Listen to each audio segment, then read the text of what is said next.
இன்னத்த வீடியோவில் சரியான முறையில் வால் டைல் எப்படி பொருத்துறது அப்படிங்கிறத பற்றி டீட்டெயிலாக சொல்லியிருக்கிறோம். எந்த முறையில் பொருத்துறோம்னா வால் டைல் நீடித்து உழைக்கும் அப்படிங்கிறத டீட்டெயிலாக காமிச்சிருக்கிறோம். என்னென்ன மாதிரி தவறுகள் செய்யக்கூடாது, என்ன விஷயங்கள் செய்யணும் அப்படிங்கிறத இந்த வீடியோவில் விளக்கியிருக்கிறோம். இது உங்களுக்கும் ஒரு யூஸ்ஃபுல்லான வீடியோவாக இருக்கும், பாருங்கள்.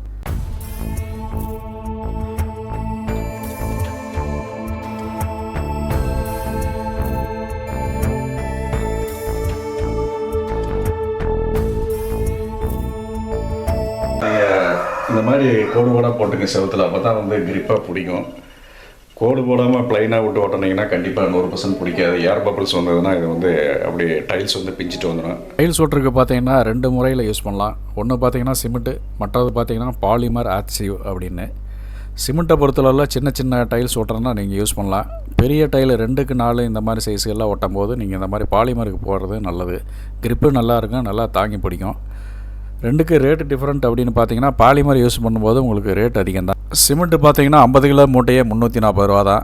ஆனால் இந்த ஆத்திசிவை பொறுத்தளவில் கிரே பார்த்தீங்கன்னா 340 ரூபா வரும். ஒயிட்டு பார்த்தீங்கன்னா 700 ரூபா, 650லேருந்து 700 ரூபா வரைக்கும் வரும். ரேட்டு அதிகம் தான், ஆனால் அந்தளவுக்கு குவாலிட்டி இருக்கும், ஸ்ட்ரென்த்து அதிகம்.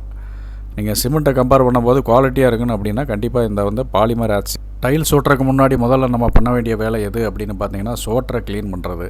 சோத்தில் இருக்கிற டஸ்ட்டு பார்ட்டிகளெல்லாம் க்ளீன் பண்ணிவிட்டு பழைய டைல்ஸுகளை எல்லாம் உடச்சி எடுத்துகிட்டு சுத்தமாக வச்சிங்கன்னா தான் புதுசாக ஒட்டக்கூடிய டைல் நல்லா பிடிக்கும். அப்படி இல்லை அப்படின்னா காலப்போக்கில் அது தனியாக அப்படி பேர்ந்து வந்துடும்.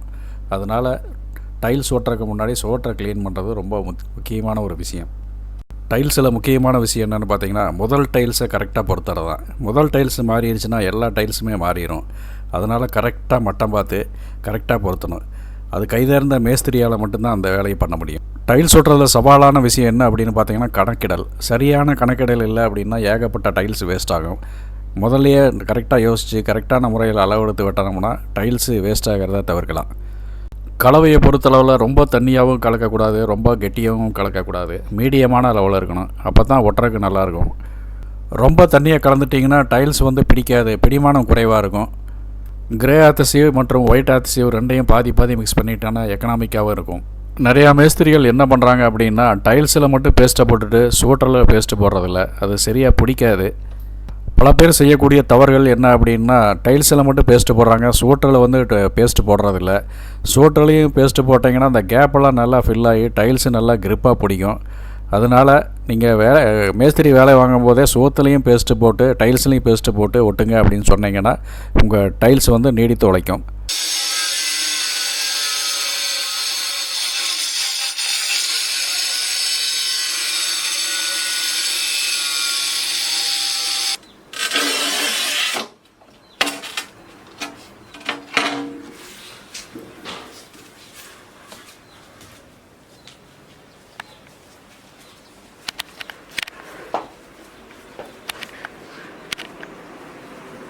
ஒவ்வொரு டைலுக்கு இடையிலே ஸ்பேஸரை வைக்கிறது ரொம்ப முக்கியமான ஒரு விஷயம். அப்படி ஸ்பேஸரை வச்சு நீங்கள் டைல் ஓட்டும் போது பார்த்தீங்கன்னா ஃபினிஷிங் ரொம்ப அருமையாக இருக்கும், ஒரு ப்ரொஃபஷனல் லுக்கில் இருக்கும்.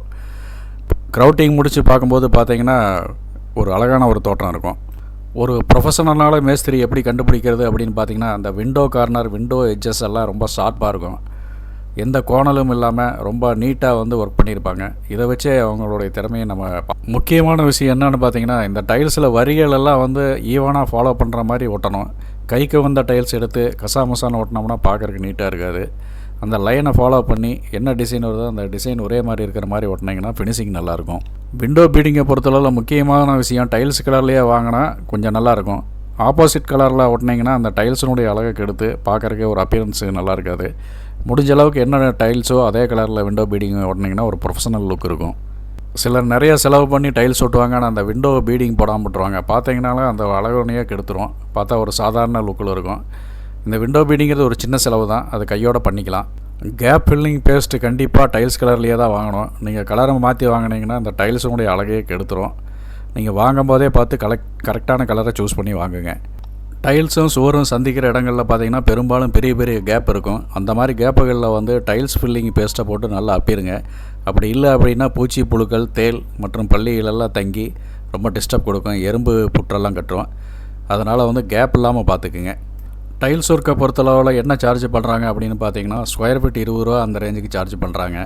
இதே சின்ன வேலையாக இருந்ததுன்னா சம்பளம் தான் பேசிக்கிறாங்க. மேக்ஸிமம் வந்து சின்ன வேலைக்கு ஆட்கள் கிடைப்பதில்லை. கூப்பிட்டாலும் வராங்கிறாங்க, ஆனால் வர்றதில்லை. சின்ன வேலை செஞ்சிங்கன்னா கொஞ்சம் காசு சேர்த்தி கொடுக்குற மாதிரி தான் இருக்கும். சம்பள கணக்குனாலும் கொஞ்சம் சேர்த்தி வாங்குற மாதிரி தான் ஒரு பொசிஷன் இருக்குது. டைல்ஸ் வேலையை பொறுத்தளவில் ஆல்ரெடி பிளான் பண்ணி என்னென்ன வேலை இருக்குதோ எல்லாம் மொத்தமாக ஸ்கொயர் ஃபீட் ரேட்டில் பேசிக்கிட்டிங்கன்னா உங்களுக்கு எக்கனாமிக்காக இருக்கும். தனியாக ஒவ்வொன்றா தனியாக பண்ணினீங்கன்னா உங்களுக்கு தான் செலவு அதிகமாக இருக்கும். அதனால் டைல்ஸை பொறுத்தளவில் ஆல்ரெடி ஃபுல் பிளான் பண்ணி எங்கெங்கே டைல்ஸ் ஒட்டணும்னு நினைக்கிறீங்களோ அதெல்லாம் மொத்தமாக ஒட்டிக்கிங்க. பிரித்து வேலை செஞ்சிங்கன்னா உங்களுக்கு தான் செலவு அதிகம். என் பேர் சரவணங்க, சித்தோடுங்க. பில்டிங் கான்ட்ராக்ட்டு, டைல்ஸ் வேலை, எல்லா வேலையும் அனைத்து வேலையும் செஞ்சு கொடுப்போங்க. நீங்கள் கான்டாக்ட் பண்ணுறதுனா என் நம்பருக்கு கூப்பிடுங்க, நான் வேலை செஞ்சு கொடுக்குறோங்க. 9715547915. Saravanan contract. Tiles work, building ஒர்க்குங்க, அனைத்து ஒர்க்குங்க, A to Z. கான்டாக்ட் பண்ணுங்கள், சிறந்த முறையில் செஞ்சு தரோம். இல்லை, நாங்கள் ஈரோடு, எந்த திருப்பூர், ஈரோடு, கோயம்புத்தூர் மாவட்டம், எல்லா மாவட்டம் செய்யும். சேலம் மாவட்டம் எல்லாம் செய்யும். கான்டாக்ட் பண்ணுங்கள். ஓகேங்க சார். ஓகே.